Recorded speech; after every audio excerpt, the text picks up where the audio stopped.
Welcome. Thank you for joining me. This is Laurie of Laurie's Heirloom Sewing.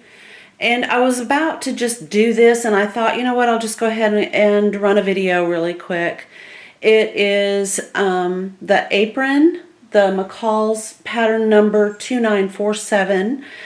And I'm going ahead and cutting out the Heart Applique. And the way I start those when I do something like this is I just give it a rough cut. So as you can see, I've just kind of gone around the edges, not being particularly, mindful. Of course, not cutting it shorter or smaller than the applique. I've left myself just a little bit of a room, space. And this applique is a design element. It's not a construction element. So even if I did cut it smaller, it won't affect the overall construction of the garment. These are going to be applied to the pockets and the bib. So, I mean, if you wanted a bigger heart, obviously you would need to cut it to size.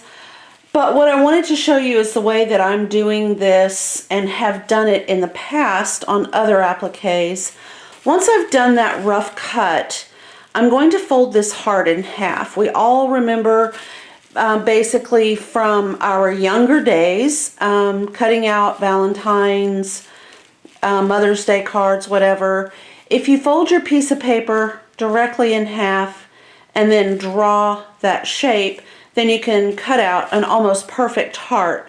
And the same thing is true here. I'm going to fold my pattern piece straight in half, right up the middle there. And I'm going to press it after I remove this set of plastic pins. I don't want those to melt. If I had used glass head pins, I would not need to remove these, but I did not. I was talking on the phone and not really paying attention and just stuck a couple plastic in there. So, all right, so I feel pretty confident that that is folded in half to the degree that I need it to be folded in half. My iron is set to cotton and I'm just gonna set it down. I don't want to move it back and forth because I don't want to distort what I have there. Okay, so now I can repin. I don't want to shift it too much, but I do want to repin it because I want that that nice heart shape to kind of hang, stay perfect on my pattern and my fabric. Okay. Because I am going to trim this down to a pretty good match with the edge of the applique pattern. Okay, I'm going to use a set of sharp scissor tail scissors, and I'm going to just get as close to that applique's cutting line as I can. There might be a few spots I'll have to go back and trim.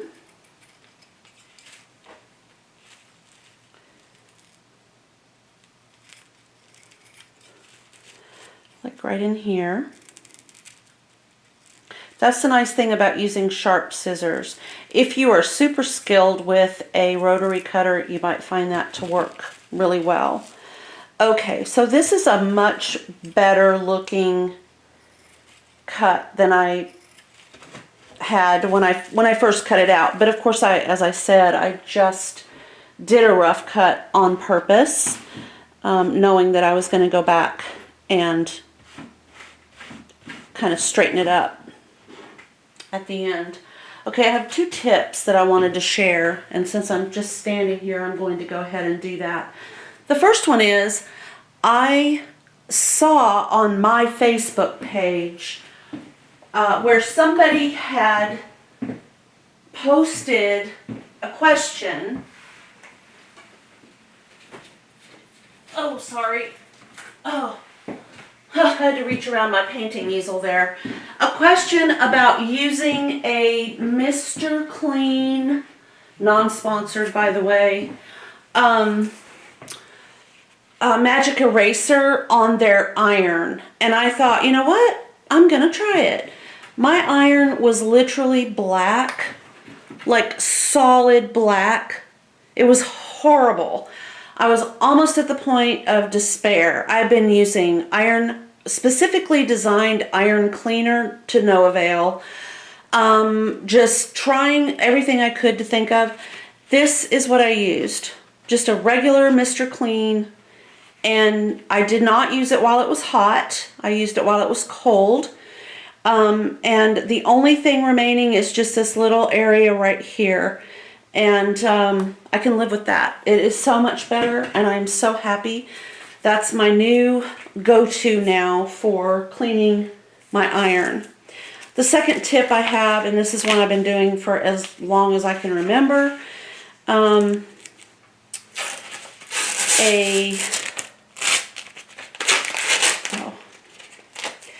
sometimes they're really easy to use and sometimes they'll just drive you out of your mind.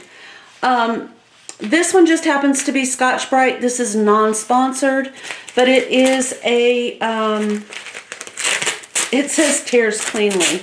I'm having like a nightmare here. There we go. One of these guys to pick up, you know, little threads and traces of fabric that get left on surfaces that you don't want them to get left on. I've even used this on my cutting mat a number of times. So, and I also know from my own personal experience that this, even though it looks like it's completely covered up, it is still very sticky. So, even if you purchase yours at the dollar store, which I have, I do keep one in my truck. So if I'm out and about and I realize I'm covered in my dog's dog hair or threads from just jumping up and from the sewing room and hopping in the truck to go somewhere, I just have one out there. I don't keep one of these out there because my truck is not garaged and it, you know, it's exposed to extreme temperature changes, and that would definitely have an effect on how well at least the first few sheets of this would do, and I don't want to waste. So the dollar store, they're smaller. You just stick it in your glove box for your vehicle. And then this has lasted me, my gosh, maybe 3 years. They have 95 sheets. I can't even tell you how many I've used, and sometimes you can get these like in a pack of 3. So they're awesome. Keep one in your sewing room. And that is that. Now I am going to go ahead and end this video. I have this one and the one prior to this one that I'm going to go ahead and upload on my YouTube channel. I will probably link it or even upload it or share it to my Laurie's Heirloom Sewing page on Facebook. And then I'm going to go ahead and cut out all the rest of the fabric for the pattern, or for the aprons, two aprons that we're doing for Christmas for my 2 daughters. And when we are back here talking again, then we'll be stitching it up, you know, the 2 of them. There will be some variations, but they're going to be basically the same. It's the same pattern, it's the same view number, but I think I'm going to do a couple different things with the applique, maybe the sashes. I might make them different, I might make them identical. We don't know. We never know with me. I'm a wild card. So anyway, thank you again so much for joining me. I hope you have a fabulous rest of your Monday. I'm going to call this my Opportunity Monday video, or Encourage Monday. Opportunity Monday, Encourage Tuesday. So tomorrow we might be doing a painting video. I ordered myself some new paints and some new paintbrushes, and that's a whole different video. So we'll talk about that tomorrow. Like, subscribe. Please send me messages if you have questions. I'm happy to help. And have a wonderful day.